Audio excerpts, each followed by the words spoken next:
Mheshimiwa Bunge, katika orodha yetu ya leo wote wamekamilika. Bado balozi ambaye yuko safarini na ataporudi atafanya utaratibu wa kuapishwa kwa mujibu wa sheria na kanuni zetu za Bunge. Mheshimiwa Bunge, nashukuru sana kwa kazi nzuri mliofanya.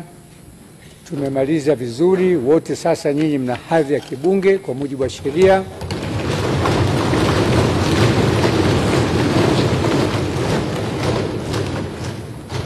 Na ubunge ni heshima.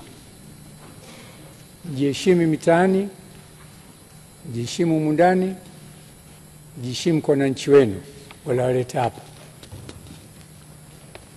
Kesho Alhamisi, kikao cha 3 cha mkutano wa kwanza wa Bunge. Kazi itakayofanya kuthibitisha uteuzi wa waziri mkuu,